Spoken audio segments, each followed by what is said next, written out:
hari pertama sama latihan sama teman-teman di lapangan kan, jadi pasti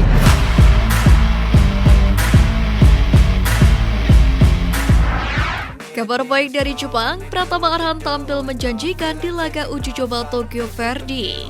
Jelang musim baru J-League, Tokyo Verde terus memanaskan mesin. Tokyo Verde menggelar laga uji coba pada Minggu 5 Februari lalu. Klub J-League One Kashima Antlers dipilih menjadi lawan Tokyo Verde. Laga ini sendiri digelar dalam format 4x45 menit. 2x45 menit pertama digelar di markas Kashima Antlers, sedangkan 2x45 menit kedua digelar di Subground. Pada 2x45 menit pertama, Pratama Arhan hanya menjadi pengangkat bangku cadangan. Pratama Arhan baru dimainkan pada 2x45 menit kedua.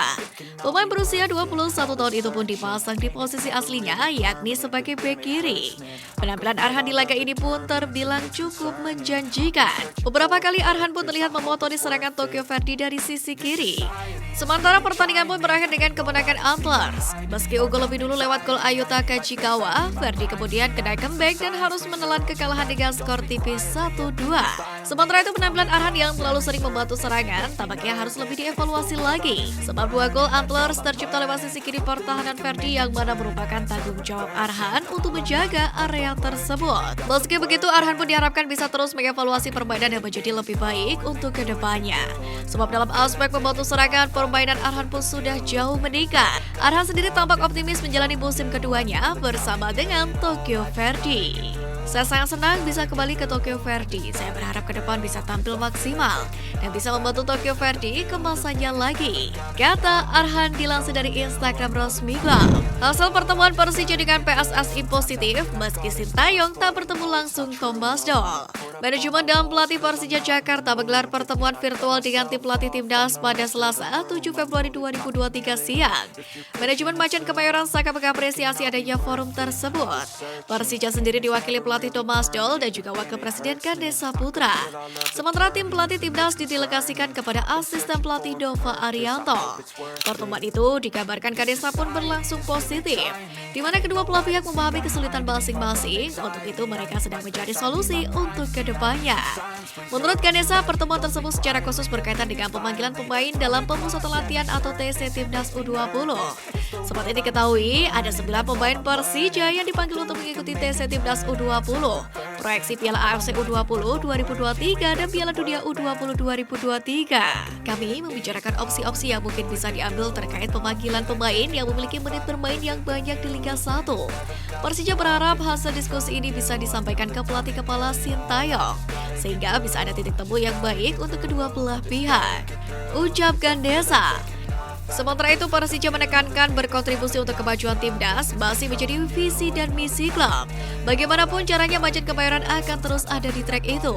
Selama ini, Persija telah mematangkan nama-nama belia yang akhirnya mendapatkan kepercayaan membela timnas di berbagai kelompok umur.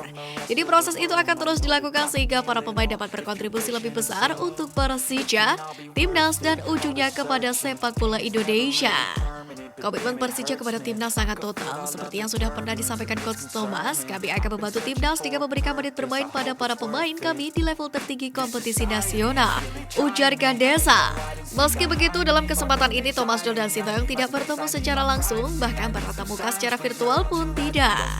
Perkembangan TC Timnas Indonesia U20, pemain keturunan siap penuhi standar Sintayong. Jelang Piala Asia U20, skuad Garuda Nusantara pun terus menggeber latihannya di lapangan ABC Senayan, Jakarta. Pada latihan Selasa 7 Februari 2023, Zaki mengatakan intensitasnya terus meninggi. Sementara itu, penyerang PSM Makassar Zaki Ashraf membeberkan perkembangan pemusatan latihan atau TC Timnas Indonesia U20, di mana setelah 7 hari berlatih, Zaki merasa perkembangan Garuda Muda berada di jalur positif. Latihan tadi intensitasnya cukup tinggi dan beberapa hari kemarin juga cukup tinggi. Latihannya ada endurance, ada sedikit cat game, itu saja sih. Pemain semua sudah bekerja keras hari ini. Sementara untuk perkembangan tim selama di sini sudah mulai terjalin, karena beberapa ada dari U19 juga sudah mulai kompak juga sama-sama, kata Zaki dikutip dari kanal YouTube PSSI TV pada Selasa kemarin. Sementara itu, pemain keturunan Indonesia Brandon Sheudeman memiliki misi tersendiri untuk bisa masuk dalam skuad timnas Indonesia U20. Di mana sebagai pemain baru, anak dari Timo Sionemen harus tampil baik sekaligus mampu membuat senang hati Sintayong. Meski terasa sulit, Brandon ingin memberikan sesuatu yang maksimal dalam setiap latihannya. Ini merupakan cara terbaik untuk kebagian tempat, terlebih Sintayong sudah punya sejumlah nama pasti untuk mengisi posisi di belakang seperti Muhammad Ferrari dan Kakak Rudianto. Sementara itu, Brandon Sionemen sendiri mengikuti pemusatan latihan teranyar sejak awal. Selain memberi yang terbaik dalam setiap latihan, ia pun berusaha menyesuaikan diri. Ini pertama latihan sama teman-teman di lapangan, jadi pasti harus beradaptasi dengan cara mereka bermain. Terus mengikuti standar mereka dan cara mereka bermain. Yang pasti bahagia bisa masuk tim dan sekarang harus bekerja keras dan bisa memuaskan standar coach Sintayong, kata Brandon Sionemen.